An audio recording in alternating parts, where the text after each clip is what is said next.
Oi, investidores, sejam bem-vindos ao nosso canal. Vamos apresentar o tão esperado relatório do primeiro trimestre do Banco do Bradesco, com resultados surpreendentes. Se você for novo por aqui, se inscreva em nosso canal, deixe o seu joinha e vamos ao vídeo!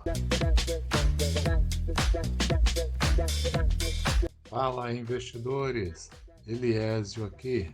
Banco do Bradesco, BBDC4, divulga relatório trimestral com números surpreendentes. Vamos à análise.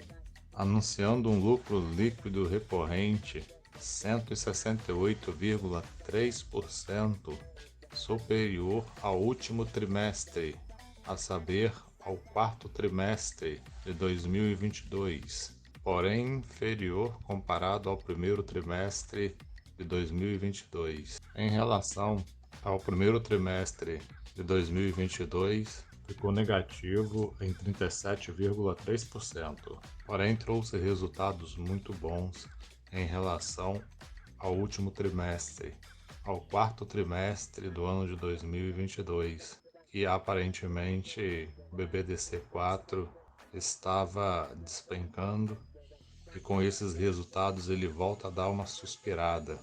Resultado operacional muito superior ao último trimestre, o que é muito bom em termos de resultado, porém ainda 53% inferior se comparado ao mesmo trimestre de 2022. A margem financeira se manteve estável, PDD expandida, veio com índice bom em relação ao último trimestre, veio reduzido, ficou negativo em 37,3%, comparado com o mesmo trimestre de 2022, aumentou bastante. Esse fato é um pouco preocupante. PDD é a provisão para devedores duvidosos, que se refere a uma reserva de dinheiro feita pela empresa com foco em casos de inadimplência. Dessa forma, quanto maior for o risco do cliente não pagar, maior deve ser o montante guardado pela empresa através da PDD. Esta prática é também conhecida como perdas estimadas em créditos de liquidação duvidosa. O termo provisão se refere a uma eventual necessidade de cobrir prejuízos. Vale lembrar que estas perdas não são algo certo no momento da criação da provisão, são apenas possibilidades de garantia caso esses créditos não sejam adimplidos. Essa análise até aqui já vale a sua inscrição. Se você ainda é novo neste canal, peço que se inscreva e ative o sininho.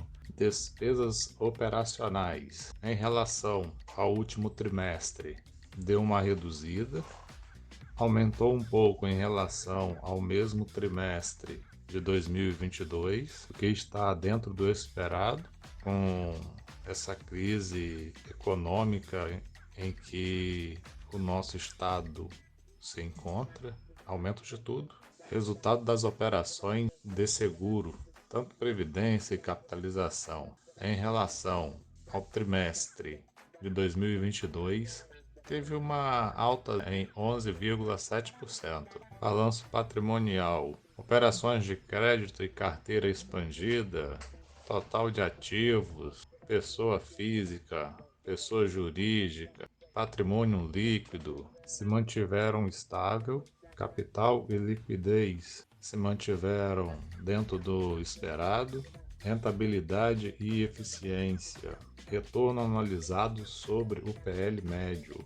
ROI deu uma melhorada em relação ao último trimestre, o quarto trimestre de 2022, porém o banco ainda almeja chegar em torno dos 18%, o qual estava no primeiro trimestre de 2022. O ROA deu uma leve aumentada dentro do esperado e o índice de eficiência operacional dentro do esperado, praticamente estável. Índices de mercado.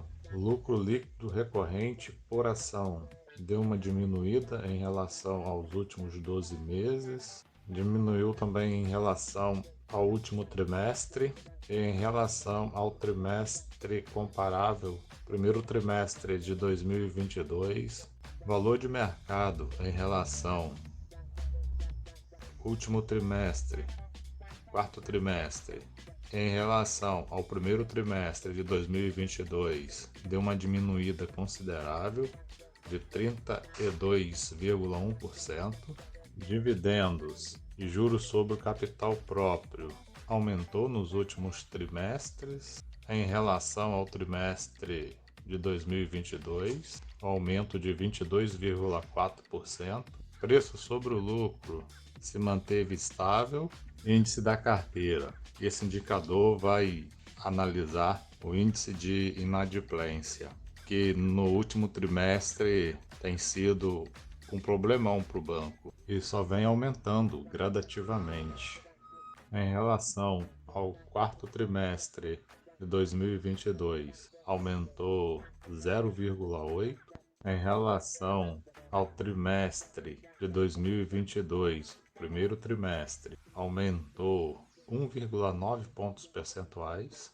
Já o índice de inadimplência, com menos de 60 dias, seguiu o mesmo padrão do índice de 90 dias. Em fato desse crescimento de inadimplentes, o NPL também aumentou. Em comparação ao quarto trimestre e ao primeiro trimestre, se mantiveram estável. NPL são créditos não performados ou créditos não produtivos. São aqueles créditos que não foram liquidados, gerando um ônus imediato pela sua inadimplência, mas que usualmente é minimizado com a cessão deste ativo no mercado, sendo que a maior parte desses inadimplentes é de pessoa física e a outra maior parte é de micro e pequeno empreendedor. Eles estão andando bem juntinhos, no mesmo nível. Eliésio, até agora eu não entendi nada. Você fala que um indicador foi bom,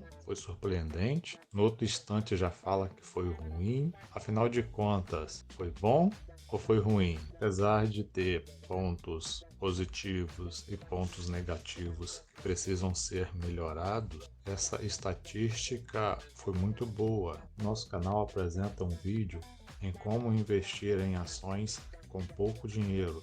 O link vai estar aqui na descrição. Em resumo, esses resultados trouxeram números muito positivos ao Banco do Bradesco.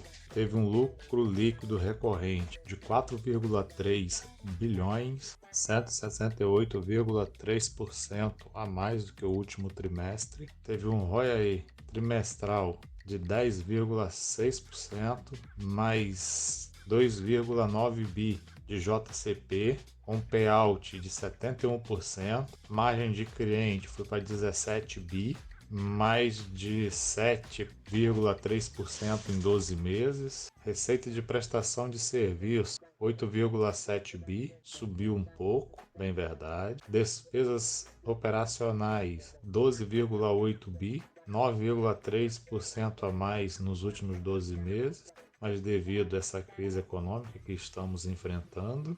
Carteira de crédito foi para 879,3 bi, 5,4% a mais em 12 meses. Agora vamos ver como que o mercado vai absorver essas informações. Espero que esses bons resultados venham impactar de forma positiva nas ações do Banco do Bradesco. Se você tiver BBDC4 na carteira, deixe aí nos comentários e quais ações que vocês também gostariam de ver analisadas aqui neste canal. Se você tem por objetivo alcançar a sua independência financeira, inscreva-se em nosso canal e ative o sininho para sempre estar por dentro das melhores oportunidades do mercado financeiro. Deixe o seu like para que o YouTube recomende esse vídeo para mais pessoas. Um forte abraço a todos, bons investimentos e até o próximo vídeo!